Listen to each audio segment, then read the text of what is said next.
Caríssimos irmãos, caríssimos fiéis, neste segundo domingo depois da Epifania, o Santo Evangelho nos fala sobre as bodas de Caná. A estas bodas, a este casamento, Nosso Senhor e Nossa Senhora foram convidados. Felizes são, portanto, os casamentos a que assistem Jesus e Maria Santíssima. Os casamentos que não têm Nosso Senhor e Nossa Senhora como seus assistentes, como aqueles que protegem, é um casamento fadado ao fracasso. Jesus e Maria estão presentes nos casamentos que a reta intenção nos nubentes. A reta intenção é a seguinte: o casal se une primeiramente para gerar filhos para Deus. Segundo, para educá-los na fé e como bons cidadãos. Educá-los para a pátria celeste e para a pátria terrestre. Então, esta é a finalidade principal do sacramento do matrimônio. E aqueles que se unem com essa intenção certamente serão abençoados, serão assistidos por Nosso Senhor e por Nossa Senhora. Em que tudo se faz segundo a lei de Deus. Também essa deve ser a reta intenção daqueles que se unem no matrimônio. A reta intenção de fazer tudo segundo a lei de Deus e da Igreja. Em que há também a aprovação e a bênção dos pais. Geralmente os pais, eles percebem quando vai dar certo ou vai dar errado um casamento. As mães, sobretudo, já orientam as filhas. Olha, esse fulano não é boa pessoa, não vai dar certo esse casamento. E, geralmente, 99,9% dos casos, quando os pais alertam os filhos e eles não obedecem, esse casamento dá errado. Porque é um casamento que está sem a aprovação dos pais, sem as bênçãos dos seus genitores. Também são infelizes, portanto, os casamentos que não têm nem a assistência de Nosso Senhor e de Nossa Senhora, que não têm a assistência e nem as bênçãos dos pais. São infelizes os matrimônios em que não reina o Espírito de Nosso Senhor, mas reina intenções perversas, intenções mesquinhas, motivos criminosos. Enfim, uma união meramente civil. Por isso é que o mundo faz tudo para destruir esse sacramento, para destruir o matrimônio cristão, o matrimônio católico, e implantar uma união meramente civil. Portanto, uma união sem as bênçãos de Deus, sem as bênçãos da Igreja e também sem as bênçãos dos pais. Não é necessário, não existe bênção no casamento civil. Na verdade, não é um casamento, é um contrato que pode ser feito e desfeito quando bem convier. Então, esse casamento, geralmente, é um casamento de fachada e a infelicidade mora nesse lar, nessa família. Nas bodas de Caná, Jesus manifesta a sua bondade, fazendo o seu primeiro milagre. São João fala de sinal. Fazendo ali aquele milagre da transformação da água no vinho. milagre de contentamento, milagre de alegria, milagre de cordialidade. Então, é isso que ele faz aos esposos quando estão passando por dificuldades, que virão, por tribulações, vão aparecer. Sem a presença de Jesus no casamento assim, passando por tribulação, passando por dificuldade, sem a presença de Nosso Senhor, dificilmente esse casamento dura ou vai durar muito tempo. Por que os casamentos de antigamente duravam a vida toda? Porque Deus uniu, a morte não separa. E os casamentos de hoje, por que não duram? O primeiro tinha as bênçãos de Deus. Tinha a aprovação dos pais.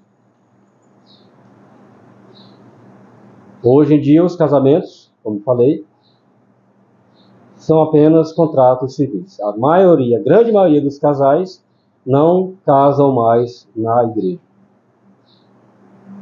Apenas faz o contrato civil já pensando em se separar depois. Porque na igreja exige compromisso.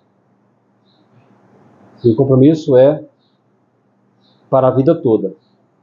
Na saúde, na doença, na alegria e na tristeza. Até que a morte os separe. Então esse compromisso só pode ser vivido se estiver sob a proteção de Nosso Senhor, com as bênçãos da igreja. Pelo sacramento do matrimônio, a igreja confere, por esse sacramento, as graças necessárias para que esse casal, para que essa família progrida. Portanto, o casamento, como falei, o casamento civil que não tem essas bênçãos, então não tem como progredir. Infelizmente, essa é a realidade. E o mundo gosta disso. Nos casamentos profanos, os casamentos que não são feitos na igreja, Jesus se cala, não se manifesta, não faz milagres. Não faz milagres. Nos casamentos profanos, Nosso Senhor não é convidado. Quem é convidado é um juiz de paz.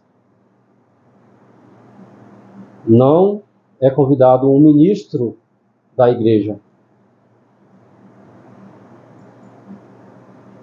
Então aí não tem como haver milagres se Jesus não é convidado para essas bodas, para esse casamento, para essas núpcias, como foi convidado para as núpcias de Caná da Galiléia, juntamente com sua mãe e seus discípulos. Hoje, os casamentos não duram porque não tem Jesus. Portanto, o que fala nesses casamentos são as paixões desordenadas, geralmente. Os interesses mundanos, muitas vezes até a herança, a divisão dos bens. Então, esse casamento não vai durar. Em vez da paixão, temos que ter o amor. Não paixão. A paixão passa. O amor perdura. O amor é eterno. Sem as bênçãos de Deus, um lar é uma prisão. Sem as bênçãos da igreja, sem o sacramento do matrimônio, o lar se transforma numa prisão, se transforma no inferno.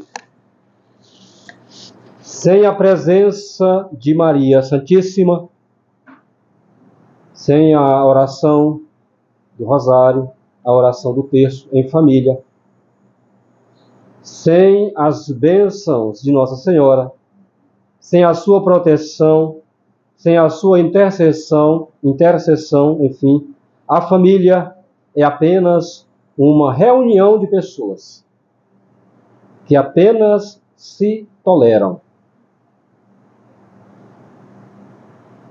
Repito, sem a presença de Maria Santíssima numa família, lá apenas é uma reunião de pessoas que se toleram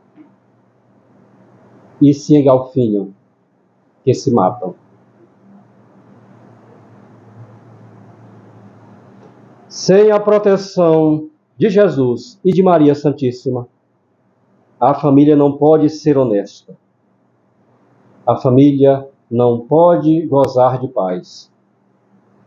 Quais são os lares hoje que tem, logo na entrada, a gente entra na casa, já vê lá o Sagrado Coração de Jesus e o Imaculado Coração de Maria. A gente conta nos dedos. Quando nós entramos nessas casas, a primeira coisa que vemos é uma TV de 59 polegadas. A porta do inferno.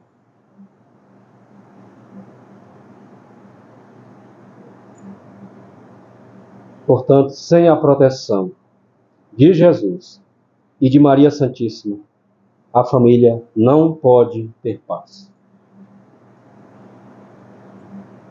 Só Jesus pode dar felicidade aos esposos. Só Ele. Só Ele pode dar a paz, porque Ele é o príncipe da paz. Só a Virgem Maria pode garantir-lhes a verdadeira união. As esposas devem ter Nossa Senhora como modelo a ser seguido. Os esposos devem ter a Nosso Senhor como modelo para ser seguido. E olha que isso é um compromisso muito grande, é uma responsabilidade muito grande, tanto para a esposa quanto para o esposo. Seguir o modelo de Nosso Senhor. Amai a vossa esposa, diz São Paulo, como Cristo ama a sua igreja. Que grande compromisso.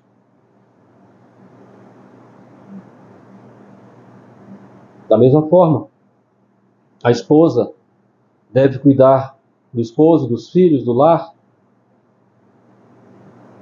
como Nossa Senhora fez. O exemplo mais perfeito a ser seguido de Maria Santíssima. Que nós possamos, pela intercessão da Virgem Maria, seu Imaculado Coração, e pela também intercessão e proteção do Sagrado Coração de Jesus,